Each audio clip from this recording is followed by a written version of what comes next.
Good evening.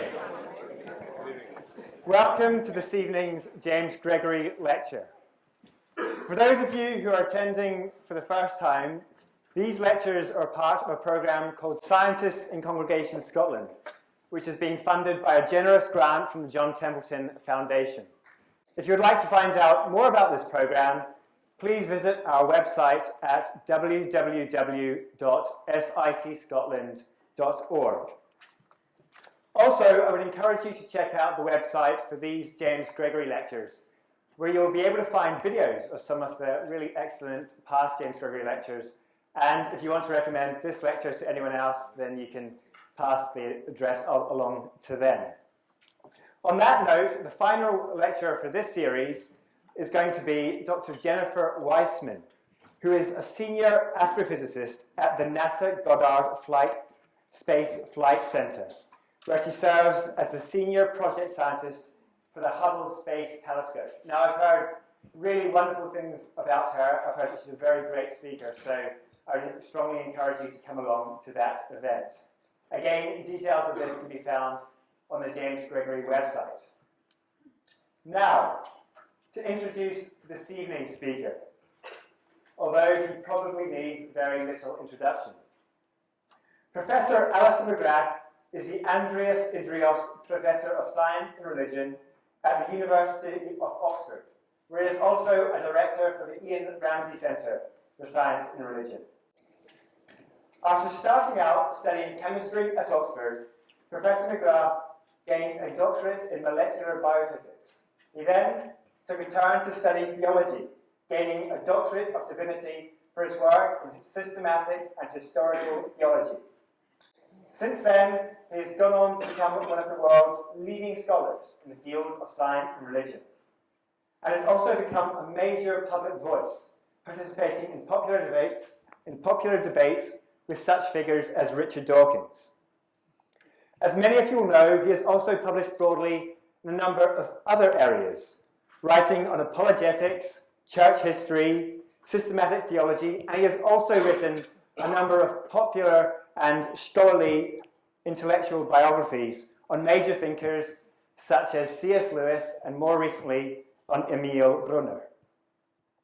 Of particular interest this evening are Professor McGrath's international bestseller, The Dawkins Delusion, Atheist Fundamentalism and the Denial of the Divine, a book that he was particularly well prepared to write, given that he himself was once an atheist. More recently, he wrote Inventing the Universe, Why We Can't Stop Talking About Science, Faith and God, which Library Journal recognized as one of the best books on religion published in 2015. It is a tremendous privilege and a huge honor to welcome Professor McGrath here this evening to present on Science and Faith, Conflict or Mutual Enrichment.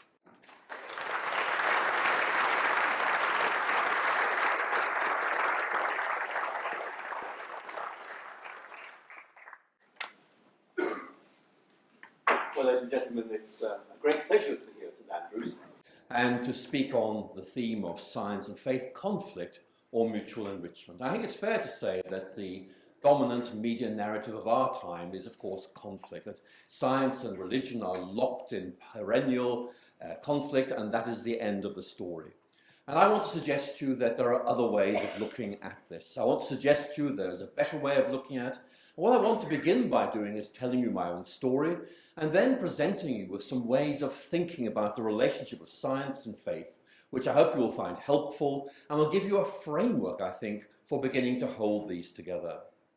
When I was growing up in Northern Ireland back in the 1960s, I was studying science at high school, and it just seemed to me to be so obvious that science and religion were in conflict. I'd read Bertrand Russell. I knew that the leading voices of our day said that science and religion were simply locked in conflict, and in the end, science was going to win. And it just seemed to me there was no further discussion needed. But of course, 16-year-olds know everything. And of course, as I discovered, life was rather more complicated than that. And one of the things I began to realize was that the conflict model, namely that there is some essential conflict between science and faith, is actually, firstly, historically conditioned, and secondly, is actually not a very good way of representing things at all. Of course, science and religion can be in conflict, but they can also exist in synergy. It all depends on how we tell the stories. It all depends on how we frame our discussions. When I was an atheist myself, science was a very important driver of my atheism. It seemed to me that science was able to answer all legitimate questions, and that religion just seemed to me to be the sort of thing that people who are mad or bad or sad or possibly all three indulged in, whereas science, of course, was bold and brilliant and moving on and conquering all territories in its path. Then when I began to study chemistry properly at Oxford, I began to realize things were not quite that simple. That in effect, atheism had its limitations, and also I began to realize that Christianity, which I'd rather dismissed as a kind of outdated way of looking at things which had no value whatsoever, actually gave me a lens for looking at the world that made so much sense of things. And I very much endorse a quote from C.S. Lewis, which I came across later as I was thinking about these things. And it's one of those little snappy quotes where Lewis tries to summarize why he became and also why he remained a Christian. And it goes like this: I believe in Christianity as I believe the sun has risen, not only because I see it, but because by it I see everything else.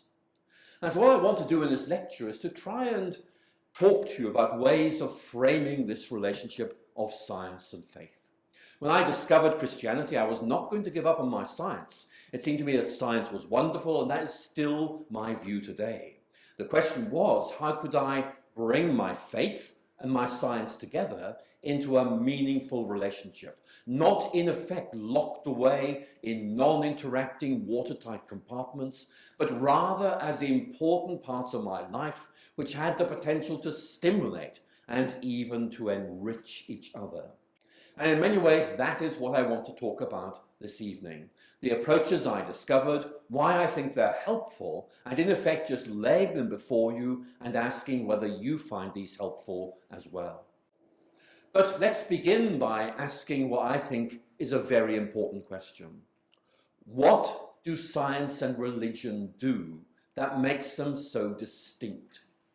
If I want to summarize these very briefly, I suppose I could say that science takes things apart so we can see how they work. But faith, if you like, puts them back together again so we can see what they mean. And that distinction between how things function and what things mean is a very good way of beginning our conversation tonight, because it highlights a very important feature of human nature, which is that we are meaning-seeking animals. And what I mean by that is that there seems to be something about us that makes us actively seek out meaning. Why are we here? These questions, which Karl Popper famously called ultimate questions, remain important for us. And maybe science doesn't give us answers to those questions. So with that in mind, let's turn to Albert Einstein and listen to some of the things he has to say about this, which I think are helpful. And he talks here in rather Prussian way, I think, about the need for more than just science. He's saying, look, we need to live. We need to make moral judgments. That's what we do as human beings. And the problem is that science can't deliver on those two items, those convictions which are necessary and determinant for our conduct and judgments cannot be found solely along this solid scientific way. There's a lecture Einstein gave at Princeton in 1939, and it's a very important lecture because Einstein is trying to say, I love science, but it has its limits, and we need more than science if we're going to live out authentic human lives. And he goes on to say this. He says, look, what's the scientific method all about? Here's his answer. It can teach us nothing else beyond how facts are related to and conditioned by each other. In other words, it's all about understanding the structures, the relationships of our world, and that's great, but we need more than that. And that really is the point that Einstein is hammering home. Objective knowledge, he writes, provides us with powerful instruments for the achievement of certain ends, but the ultimate goal itself and the longing to reach it must come from another source. We need inspiration, we need guidance. And Einstein is saying science is really very good, but something else is needed. So others have made a similar point. This is the Spanish writer José Ortega making a very similar point. He says, look, science is great. Look at his language. Scientific truth is characterized by its precision and the certainty of its predictions. But science achieves these admirable qualities at the cost of remaining on the level of secondary concerns, leaving ultimate and decisive questions untouched. And his point quite simply is that we need a bigger vision than this. Or to use that language that began to emerge from that quote from C.S. Lewis, we need a bigger picture. Maybe science fills in part of this big picture, but we need something else to fill in its other parts. Yes, science is very good at the functionality part. What about meaning? What about value? That's part of the big picture as well, and maybe we need that to give us some sort of guidance on these issues. There's Eugenie Scott talking about her view on the relationship of science and faith, and she makes a point here which I think is really quite interesting. Those of you who are into this debate about methodological naturalism will know all about this, but what she is saying is, look, at its best, science isn't anti-God or anything like that. It's simply about ignoring that for methodological reasons. It doesn't mean you deny, it simply means you put it to one side, but you can bring it back in at the earliest opportunity. Science neither denies nor opposes the supernatural, but ignores it for methodological reasons. Now there's that quote from C.S. Lewis. And what I'm going to do now is begin to ask the question, given that Lewis is saying that Christianity gives you this big picture, this way of looking at things that makes sense of our world and of our lives, how do we begin to relate science and faith in that big picture? What options do we have for holding them together? And tonight I'm going to explore with you two main ways of doing this. There are others. These are the two I personally have found most helpful, and if they help you as well, well, I'll be delighted. I'm going to suggest that we can say that science and faith offer us different perspectives on reality. It's a way of speaking you're very familiar with. It is actually quite helpful. But also, we can think of science and faith as engaging different levels of reality. Now, there are other models, but for our purposes tonight, we're looking at how our understanding of science and faith can be given intellectual substance through these two models, perspectives, levels, and allowed to enrich our vision of what reality is all about. Now, I want to emphasize that these are heuristic approaches. In other words, these are things that we find helpful. There are unresolved questions here about the ontological status of some of the things I'll be talking about, but that's for another lecture. This is very much strategies for thinking about the relationship of science and faith, which I hope will be useful. There's Charles Coulson, Oxford's first professor of theoretical chemistry. I put him on the screen for several reasons. One was that he held a lectureship at Dundee during the war years, so he has a good link with Scotland. He used that time in Scotland to do a lot of mountaineering. He also, of course, wrote many books on the relationship of science and faith. And so the approach I'm going to begin by exploring is very much his. But I put him on the screen for another reason, and it's this.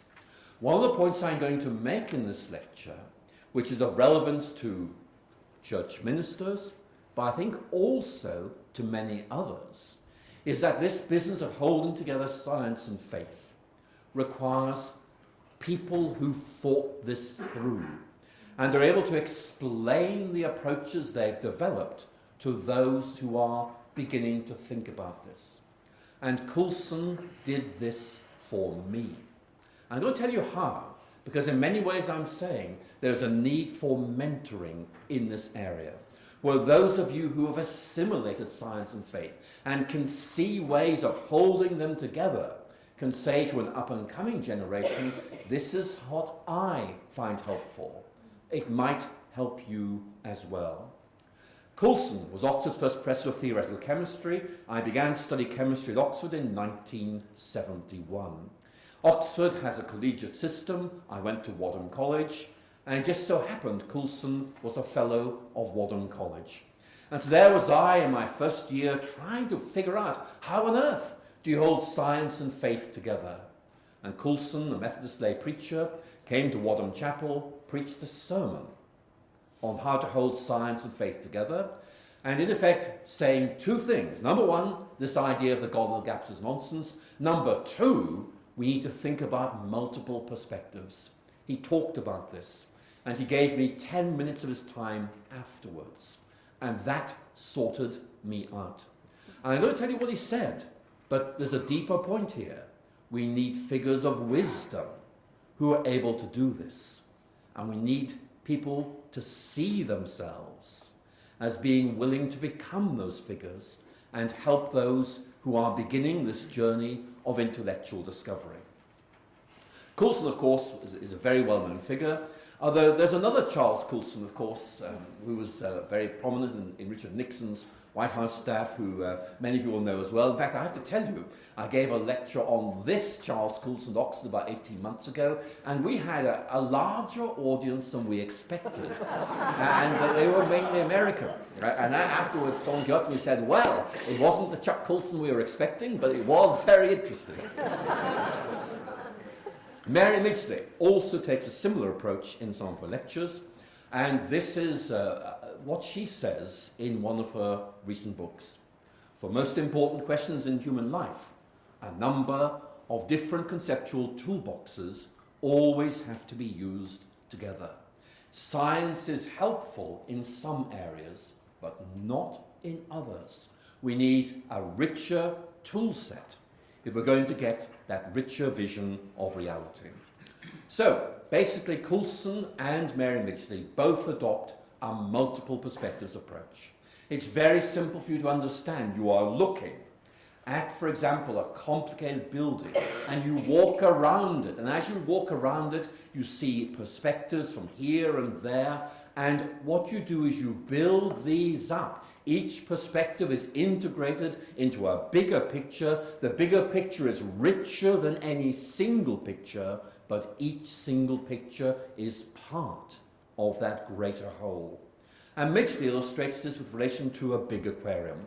She says, look, we can't see it as a whole from above, so we peer in at it through a number of small windows. We can eventually make quite a lot of sense of this habitat if we patiently put together the data from different angles. But if we insist that our own window is the only one worth looking through, we shan't get very far. Who does Mary Midgley have in her gun sights here? Because she does clearly have someone in mind. Well, it's Richard Dawkins. And what she is saying is Richard Dawkins has this terribly narrow, single way of looking at things, which is very good in some limited ways, but is not good enough to give you this bigger vision that you need to lead life in all its fullness. So that then is the first approach I'm going to adopt. In the case of Charles Coulson, in his books, he uses the analogy of a mountain. He gives the example of Ben Nevis and simply says, look, from different angles, it looks different. He tries to make the point that each of these is valid, but it needs to be supplemented. It needs to be enriched to do justice to the complexity of the mountain as a whole. I would suggest to you this perspectives model is really quite helpful. It's the first one I encountered. It gets us started. It lets us see science gives us this perspective, faith gives us this perspective, and for the purposes of science-religion dialogue, it does not prioritize one or the other. You can do that. The model doesn't force you to. But there are weaknesses with this approach. One of them is that it doesn't really do justice to the complexity of reality. And that brings me to the second model I want to look at tonight, different levels of explanation. So here is a really simple analogy, which is intended for those of you who preach. It may be quite useful. And it's this.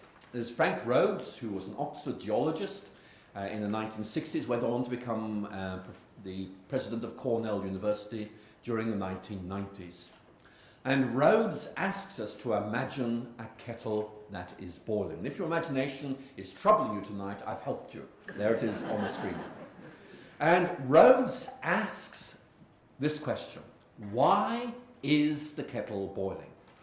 And he offers us two explanations. And you can predict what these are, but here we go. Number one, this is actually a kettle on a gas ring, because it's a very old analogy.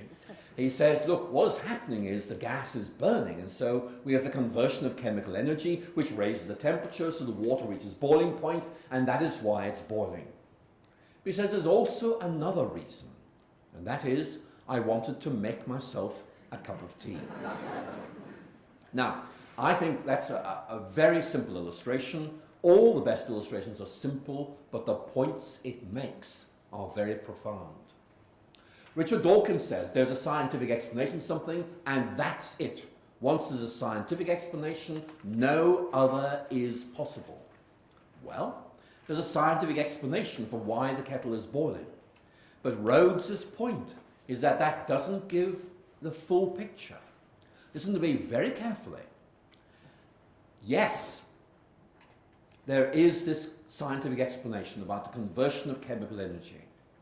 And that's part of the picture. But so was Frank Rhodes wanting to make a cup of tea.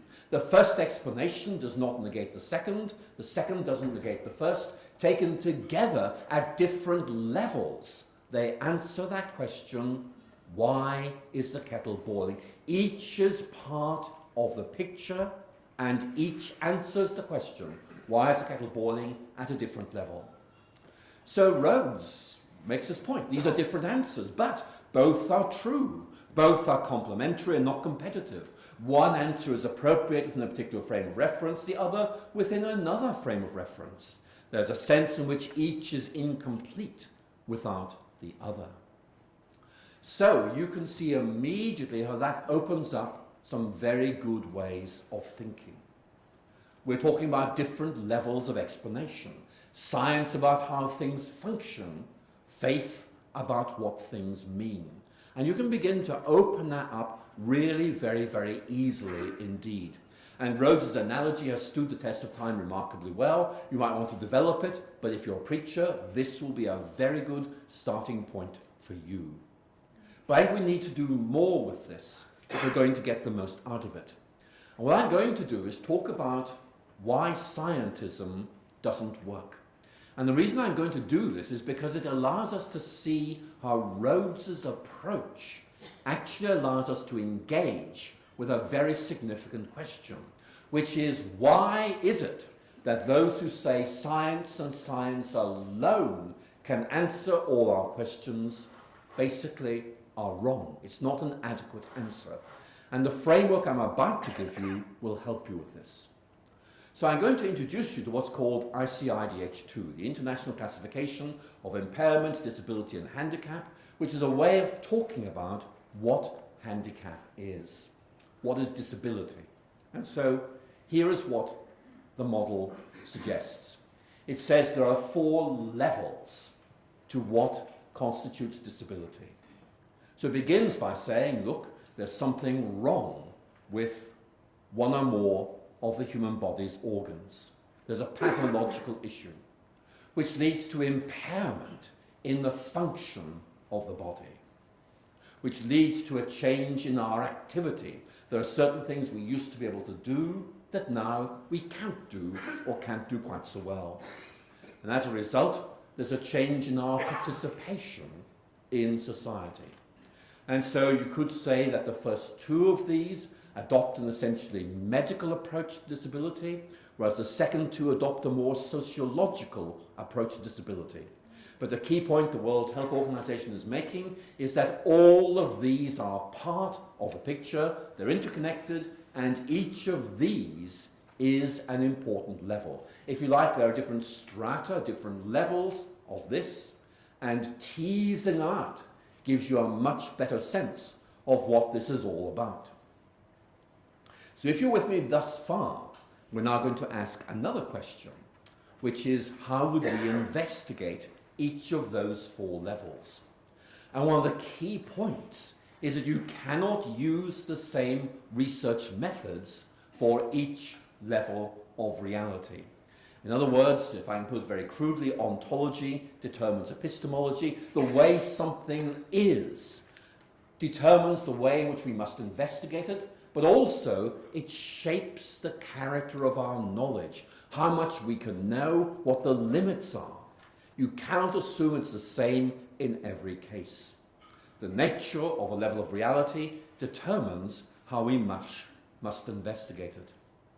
And that basically is why scientism is inadequate. And to explain this point, I need to clarify what scientism is, and here is Massimo Pigliucci's very well-known definition of scientism.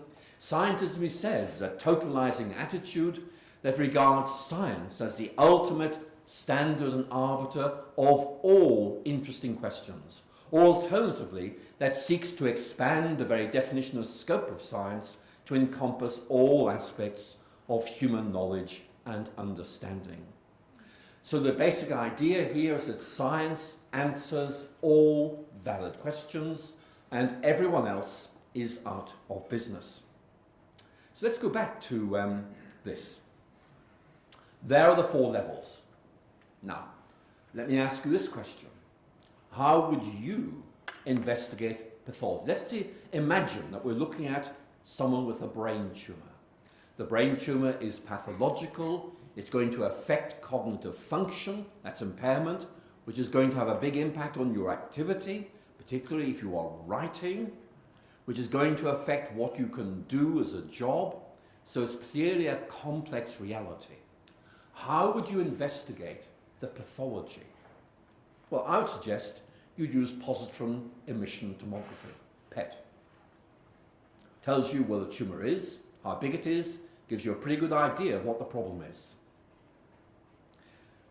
But supposing you're one of these people who says, well, this research method works perfectly well here, therefore it works well everywhere, and you use the same tool to look at cognitive function.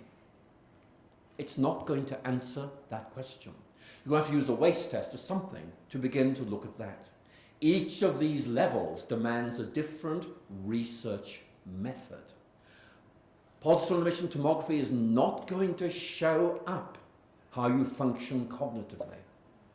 And if you were to say, reality is what is disclosed by my research method, it's not going to show up at all. Scientism is one research method adapted to a certain range of problems which is improperly being universalized. This is able to answer all questions. And the point I want to make in this lecture is that that really is inadequate and unacceptable. So I want to move on now and look at another theme that seems to me to be important. The American philosopher John Dewey once wrote that the deepest problem of modern life is our collective and individual failure to integrate our thoughts about the world with our thoughts about value and purpose. And so what I want to do at this point in this lecture is just stress how important this is. That in effect we need an integrated view of reality.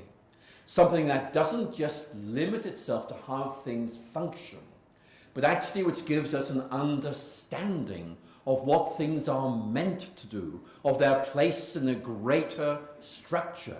In other words, it's about deeper questions like meaning, value, agency, the sort of things that you find in Roy Baumeister's book, Meanings of Life. Well, Baumeister is not telling us what life means, but is rather articulating the kind of questions you're going to have to answer if you're going to talk about the meaning of life.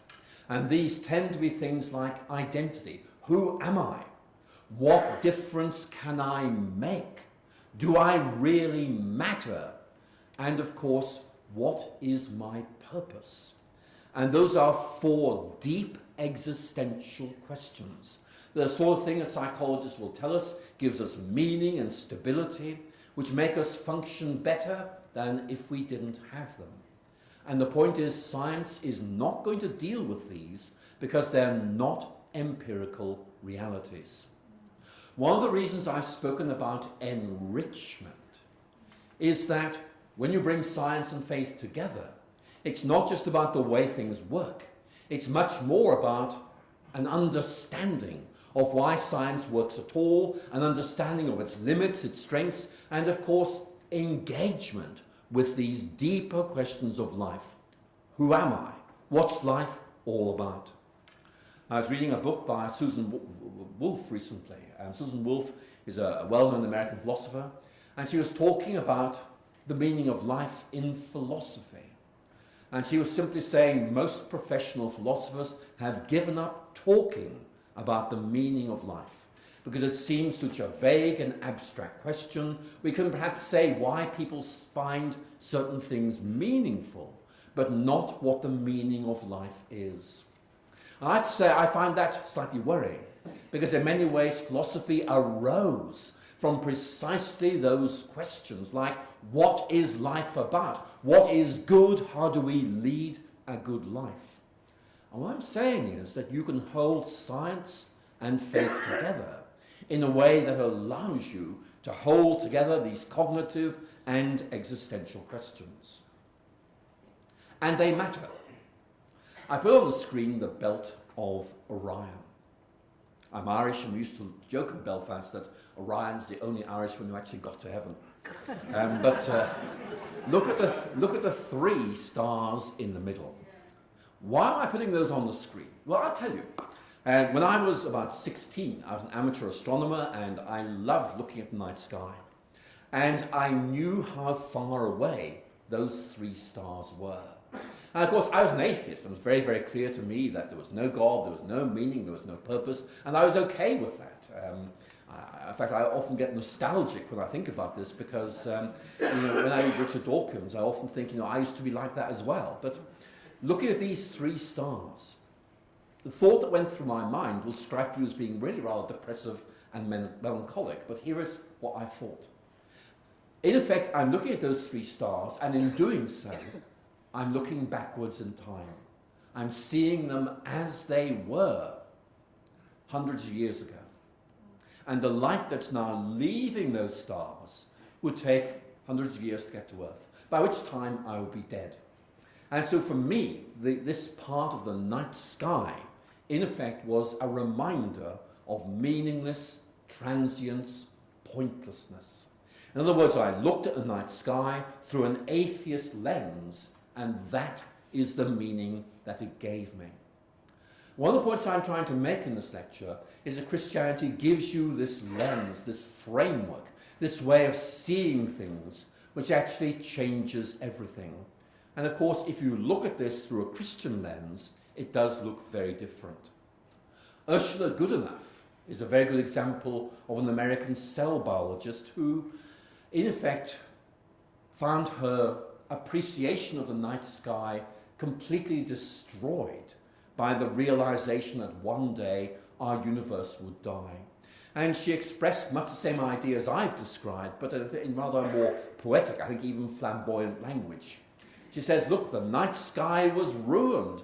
I would never be able to look at it again. I wept into my pillow the long, slow tears of adolescent despair. A bleak emptiness overtook me whenever I thought about what was really going on deep in the cosmos or in the atoms, so I did my best not to think about such things. But you can't do that. You've got to keep thinking. And for me, looking at things through a Christian lens gives me this. It's about looking at the night sky and thinking, yes, there's a very big universe, and yes, I really am very small. But yes, small though I am, I matter to God. And that is the existential side of faith. Faith is not simply about making sense of the world. It's also giving us a framework for understanding our own place in this universe and living out life on that basis. So what I'm proposing in this lecture is that we think in terms of this narrative of enrichment. In other words, that we move away from this idea that somehow science and faith are permanently in conflict. And as I said earlier, that is the dominant narrative of our culture. And we do need to challenge that. We see it, for example, in Christopher Hitchens' book, God is Not Great, which simply rewrites history to, in effect, eliminate anything that might suggest that science and faith can exist in a positive relationship, and cherry picks so that only part of the picture is told. You may know Christopher Hitchens' very famous discussion about Christians and smallpox vaccination. He says, look at Timothy Dwight, an 18th century writer. He was a leading Christian. He opposed smallpox vaccination. Therefore, that just shows Christians are reactive, just opposed to scientific advance. Those of you who know rather more history than Hitchens does would want, I think, to add two very large footnotes. Footnote number one, what about Jonathan Edwards? What about Edwards, who was America's leading theologian, president of Princeton College, who in the 18th century wanted to show his students that smallpox vaccination was safe, and so had himself vaccinated, and unfortunately died of it. And you think that might find a mention in this narrative. But much more interesting, what about the leading atheist writer George Bernard Shaw, who in the 1930s described smallpox vaccinations as scientific fraud. Lister and Pasteur were just, in effect, charlatans. This is something that we shouldn't be doing. I remember BBC did a DVD of Dr. Finley's casebook. I don't know if you remember that, the first version. And in one of the episodes, Dr. Finley is trying to persuade someone to get vaccinated against smallpox, but they've read George Bernard Shaw and they won't have it. But Shaw is a 20th century figure. And you'd think that maybe Christopher Hitchens might have mentioned that. But I must wrap up soon, so let me move on and look at what the implications of this might be for ministry. Because in many ways I'm speaking to people who will be thinking about this. There's an article by Christopher Scheitler and Elaine Howard Eklund, and I'm going to leave this on screen in case any of you want to write this down. Here is the question that they are asking. What factors affect people as they reflect on the relationship of science and faith? And they did the research, and this is the answer that they gave. It is not so much the arguments about the relationship of science and faith. What changes people's minds? For example, you read Richard Dawkins, you say that's his way of thinking. What changes your mind and makes you think, I don't think that's right? And Scheitler and Eklund basically say, here is the answer. The answer is an individual, preferably a scientist, who has personally assimilated their science and faith, and is thus able to do two things. Number one, show it can be done, and number two, explain the way in which they did it. Now, I'm going to tell you, I think this is right. I mean, this is not them just saying, we think this. It's very much based on talking to lots of people. But actually, I will tell you that I've noticed this in talking to students at Oxford who have read Richard Dawkins and say, well, of course, Dawkins says you cannot hold together science and faith. But actually, we know so-and-so who has done it. So we're not sure about this. It's clearly more complicated than Dawkins is suggesting.